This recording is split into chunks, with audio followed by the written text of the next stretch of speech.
Will you pray with me?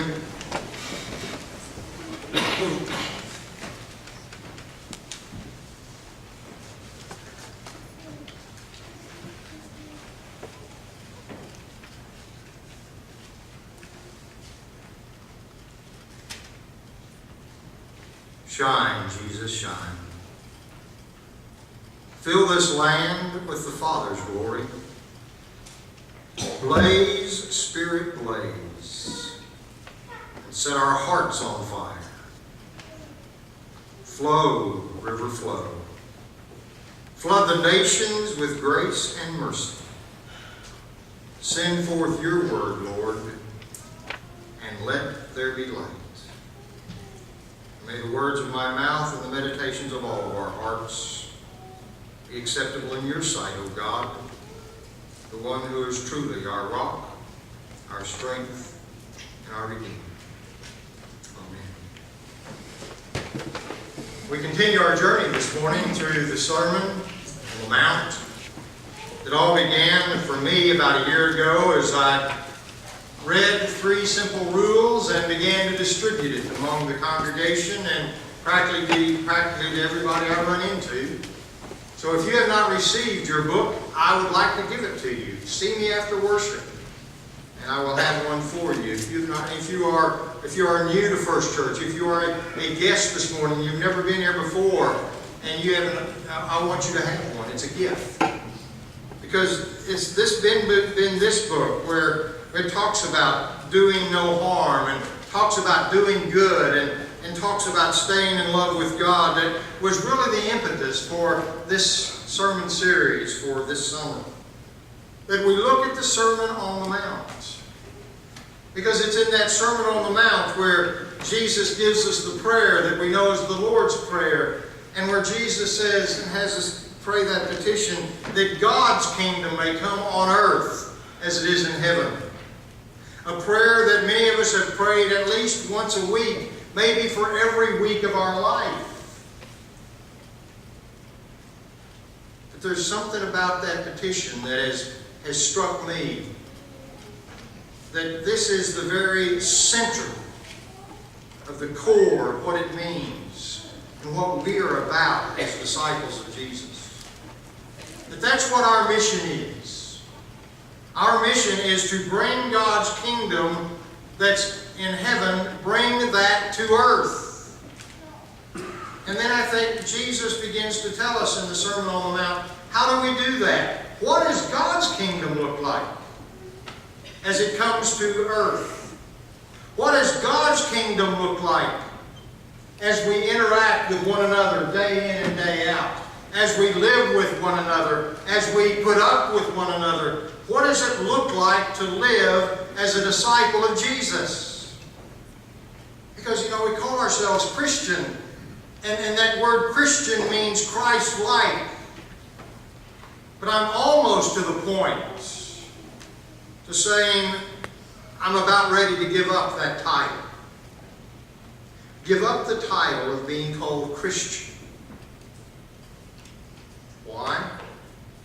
Because in today's world, that word almost has a negative connotation. That word Christian carries with it some really adverse baggage. Because there are those who want to say, well, now, if you are a Christian, you must believe this and this and this. If you are a Christian, you must be against this and that. And we have this litmus test, almost, that if you are a Christian, these are the things that you believe. And notice how often that it's almost a litmus test of things you believe, never a litmus test of what you do. And for me, maybe, we need to go back. I'm ready to go back. And instead of using the word and calling myself a Christian, calling myself a follower of Jesus. A follower of Jesus. Is there a difference? There may not be for you.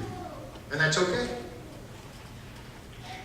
But in my own life, over the last few months, I'm beginning to see that maybe there is a difference. that Christianity seems like it has fallen into so much about what a person believes, and it's gotten away from what we're to do and to be. And that Jesus in the Sermon on the Mount is saying, if you are my disciple, this is what you act, this is what you do, this is the way you treat people, whether you want to or not. You know, we can deal with, well, murder, I don't kill anybody, and I don't commit adultery, and I've never stolen, but it really gets down where the rubber meets the road today. Because we talk about retaliation. We don't get back at one another.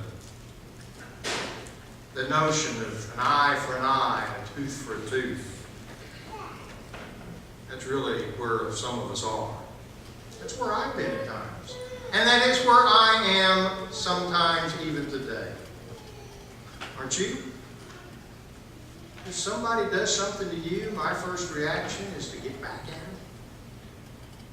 Somebody says something to you, isn't the first reaction is to retaliate? So what does Jesus say? It's interesting, even as I've done the research and looked down to watch how this has changed down through, because Thomas Aquinas would say this, or Augustine would say that, or John Wesley would say this, or John Calvin would take the passage and turn it just a little bit, almost so it was more palatable. So it's more palatable. So we can sort of live with it. Notice what happens. The whole idea of an eye for an eye and a tooth for a tooth, you know, comes, and it was actually a good law at the time. It comes from Hammurabi in the 17th century BC. The law of Lex Talionis. Some of you remember studying that in world history. And at that time, it was a good law. Because at that time, revenge could be far even worse than what happened. Revenge was unbridled. Retaliation was unbridled. Hammurabi comes along and says, wait a minute, let's do an eye for an eye and a tooth for a tooth, and let's get away from just unbridled revenge. So even in its day, it was a good law for the time. Because people in revenge and retaliation were going further than what happened to them. The Hammurabi Code, 1700 BC, said, wait a minute, an eye for an eye and a tooth for a tooth. But what about the Bible? What about the Old Testament law? Does the Bible say that we are to repay evil for evil? There are those verses that say this in the Old Testament, so are we just supposed to ignore them or what? So what does the Old Testament say? Here is one of the laws from Exodus, the 21st chapter.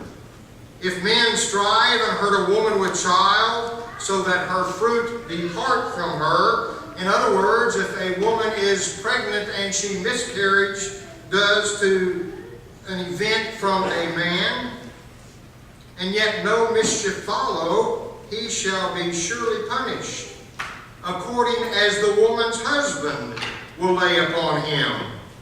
And he shall pay as the judges determine. And if any mischief follow, then thou shalt give life for life, eye for eye, tooth for tooth, hand for hand, foot for foot, burning for burning, wound for wound, stripe for stripe. Leviticus, again, from the Torah, the Old Testament law, says, and he that killeth any man shall surely be put to death. And he that kills a beast shall make it good, beast for beast. And if a man causes a blemish in his neighbor, as he has done, so shall it be done to him. Excuse me. And again from the law, from the Torah, the book of Deuteronomy in the 19th chapter. If a false witness rises up against any man to testify against him that which is wrong, then both the men between whom the controversy is shall stand before the Lord, before the priests and the judges, which shall be in those days. And the judges shall make diligent inquisition. And behold, if the witness be a false witness, and has testified falsely against his